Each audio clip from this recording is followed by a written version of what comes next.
Bonjour.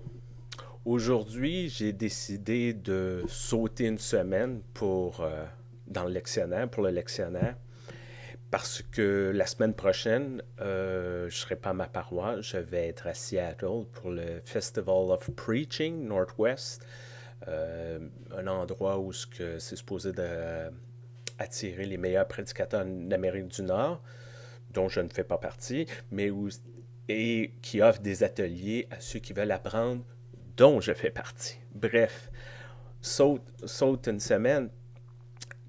Et fort probablement, j'ai été inspiré par ce qui se passe présentement, les séries éliminatoires, le Canadien de Montréal, un peu la frénésie de tout ça, la religion des Québécois, des Québécoises, certains disent. Et surtout, inspiré par les gens qui sont un peu gérants d'estrade, qui se disent: Ah, moi, j'ai jamais joué au hockey, mais je serais un meilleur coach, puis un meilleur directeur général, puis moi, je sais quoi faire. Cette espèce de gérant d'estrade comme ça.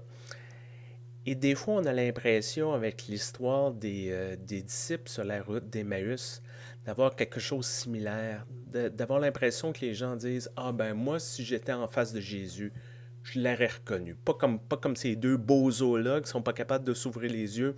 Moi, je l'aurais su. On entend ça des fois. Mais à quelque part, je pense que l'histoire parle un peu plus profondément oui, de nous, et peut-être de nos conceptions, les conceptions qu'on a envers nous-mêmes, qu'on se pense meilleur qu'on est. Parce que récemment, j'ai lu un article qui parlait de cette sculpture d'un artiste qui s'appelle Jésus le sans-abri. Il y a un personnage de sans-abri, une statue couchée sur un banc, et c'est un Jésus avec une couverture sur la tête. On ne lui voit pas la face, mais c'est ça qu'on comprend. Et comment que cette statue-là a été rejetée par deux archidiocèses catholiques et qui finalement ont trouvé sa place dans un troisième. Puis encore une fois, on est tenté de dire: Ah, ça, c'est les catholiques romains, nous autres, on est meilleurs que ça. Puis... Mais à quelque part, on l'est-on vraiment? Puis je pense que c'est ça, à quelque part, le cœur de cette histoire-là des disciples d'Emmaüs. Des fois, on est confronté à des personnes qui nous rappellent le Christ. Puis est-ce qu'on est capable de voir le Christ en eux? Et des fois, on se dit: Ah oui, les sans-abri, les pauvres, les séropositifs, ah oui, oui, oui. Puis c'est l'image du Christ, ah oui. Mais est-ce qu'on est capable de voir dans un PDG d'une compagnie multinationale comme Nike, comme un politicien, qui se font passer dans le tordeur de ce temps-ci, soit à la commission Charbonneau, mais à travers le monde? Est-ce qu'on est capable de voir dans cette personne-là qui nous tape ses nerfs, qui ont des valeurs complètement différentes de nous? Est-ce qu'on est capable de voir le visage du Christ dans cette personne-là? Est-ce qu'on est capable de reconnaître la présence du Christ? Ou on les juge tout de suite, puis on les efface? Et c'est peut-être ça le grand défi de cette histoire-là. C'est qu'on a tous et toutes, qu'on le veuille ou qu'on ne le veuille pas, une espèce d'image, une espèce de conception de comment le Christ est présent aujourd'hui, le Christ ressuscité, après l'histoire de Pâques, comment il est encore présent parmi nous. Et tous, je crois, et toutes d'entre nous ont des barrières qui peuvent dire: Ah ben non, là, cette personne-là, elle ne peut pas être une bonne personne. Ah non, cette personne-là ne peut pas être vraiment un bon chrétien. Ou cette personne-là peut être un bon chrétien ou une bonne chrétienne seulement si. Et c'est nous qui émettons une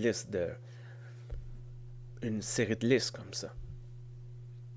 Mais qu'est-ce qui arrive lorsque cette présence-là peut être là en dehors de nos listes, en dehors de nos préconceptions, en dehors de là où ce qu'on peut et veut aller?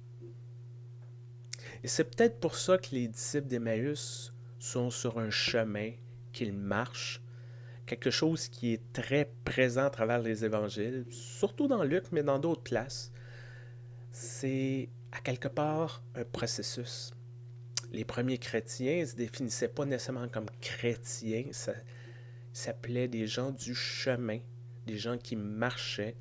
C'est pas pour rien aussi qu'on a l'histoire de Marie-Joseph qui marche vers Bethléem, le bon samaritain, la personne qui se fait attaquer, qui se fait moguer. Elle marche entre Jérusalem et Jéricho.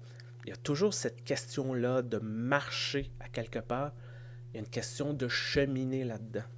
On part d'un point, puis on arrive à un autre point avec quelque chose de différent. À quelque part, ces disciples-là ont appris quelque chose de leur expérience. Au début de leur parcours, ils ne savaient pas tout exactement ce qu'ils devaient savoir. Ils ont rencontré quelqu'un, ils ont discuté, ils ont fait un bout de chemin avec ces personnes-là, puis ils ont approfondi de quoi.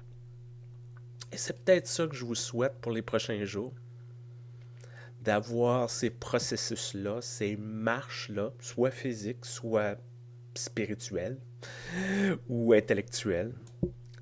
Ces chemins-là qui nous mènent à quelque part d'autre.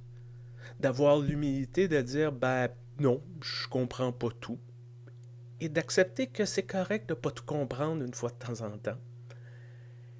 Et d'avoir l'ouverture d'esprit de dire, ben peut-être que le Christ va se manifester, mais totalement différent de ce que je m'attends qu'il se manifeste.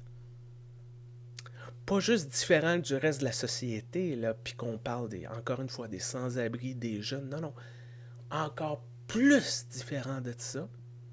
Puis d'avoir l'ouverture d'esprit de dire, ouais, je pense que je m'y attendais pas, mais j'ai appris de quoi à travers cette expérience-là, à travers ce cheminement-là.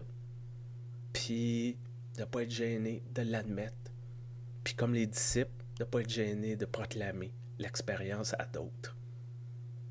Bonne semaine, portez-vous bien, faites attention à vous, à très bientôt.